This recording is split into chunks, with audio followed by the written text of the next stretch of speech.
ahinya kar ceiling leaks makamagi kata rode gi Kenya lodin gi chike minyalo ridi okanda minyalo ridi magi yore ma sirkal rango kar ka to mokwongo kata machielo kangi medo kar kanyo kama CPA Evans Ogutu chope nitiere weche mag kaka tiyo kod osuru ni ma ochoki ma ochokato ni tax expenditure mokwongo nitie jok moko kage mapono dhi neno ka reforms makamagi mikelo nyalo bedo ni bagogi kata nyalo bedo ni hinyo gi eyo mokalo to ahinya gin jok mage wacho ni en expenditure mane en kar jo exemption koso gin jo deductions jogi ming'ado kuonde mopogore opogore kato jogi ma tingo osuru gi malo mar mondo mi gi claim refund ma bende wacho mana achiel kuom yore midadine koro e commented erokamano Cleophas sealing loopholes is a good measure. How to seal it is the problem. Now, well, it can work, depending on kaka ubedo implemented. One of the ways I had seen the government was trying to use was to leverage on technology. Want to ensure everything in tax administration is technologized, is based on technology. Mano can work, but nitiere loophole still. Nikech, one of the issues is with the tax refunds. Tax refunds arise kai chulo pesa mang'eny moingo nimne chulo kore di claim for a refund. To ma osebedo gi issues mang'eny nikech one, the legal framework around the tax refund is not favorable. Kore yudo ka there are loopholes mabedo exploited gi taxpayer. There are also loopholes mabedo exploited gi KRA. All this must work. All this works against the government.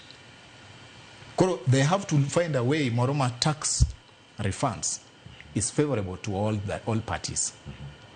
And one way is they have to work on laws, and the second way is they have to work on technology. Wawacho weche mag expenditure rationalization as a means mar working out on this new budget. But nitiere other issues mabende ma government intend to do manyalo konyo. Machalo kaka moving from cash-based accounting to accrual. Mayudo ka koro we have to accrue first expenses and incomes, then we pay. Mana aneno ka treasury oseketo in place and is to work from 1st of July. Mano can also work, and it will help issues mag corruption, issues mag tax loopholes.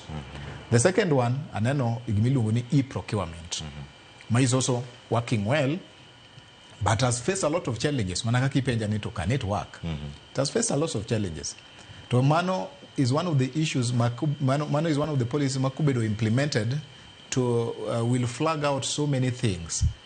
The other thing manaya ubedo is in that budget policy statement in gimilungo name rationalizing pay as you earn mag kakiti mesani to gi kakidwa notime. Nyoro nye wan gi training mar Spark manyo puonjo wa changes madhibedo gi the new pay as you earn. En gima ber nikech odhi automate gimiluongo ni reliefs and exemptions. Reliefs and exemptions gi magibe osebedo kaka weak links in terms of this tax leaks. Nikech eyodo ka one, ngato can enjoy all those reliefs, and two, ngato take advantage of loopholes mantiere exemptions, and three, ngato overclaim refunds. Ineno magi. So okni sirkal kiagi gingegi. So I believe nikage work gi out like Mbadi had promised kano chako. If he works out around all these problems, so it is possible ni onyalo yudo pesa mang'eny without raising any tax, without raising any single tax. En gimiluongo ni a tax-based expansion model. A tax-based expansion model, one of them, in dino rode ma pesa lalgogi. To koro en gima kotim maber to nyalo kelo lokruok maber. Mamane maparo ni Mbadi timo. Aparo ni kopogore gi weche mag neno ni osuru omedi kaka higa, Mbadi nigi yo nigi paro maber mar tax administration with a view ni onyalo raise more revenue from sealing loopholes.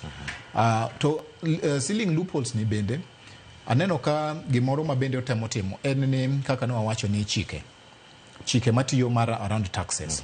Otemo mondo re-adjust gi gibed amended.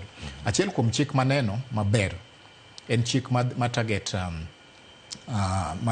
small and medium term enterprises, small businesses. Kotim to dhi konyogi. En gimiluongo ni idhi yienegi mondo cost mag material, mag equipment, cost mag tools, mag trade, ginyalo claim in 1 year. Initially, kaka itime sani, that is proportionate over years. It is done through what is called a depreciation policy. Koro bedo ing'ade higa ka higa through a percentage. But kage time ni en gima ginyalo claim in 1 year, it will help in putting those taxpayers. It will reduce nege gimiluongo ni tax. Mano bro create tax reliefs, bro create credits manyalo konyo traders go. The second thing mabende aneno mantiere policy no en gima target investors. A capital markets authority. Kamano angabiye mar capital markets kan nikech oganda nigi penjo kan yere kaka gidaketo mwandu to kinde ma giketo mwandu gin dhi chalo kaka incentive margi koso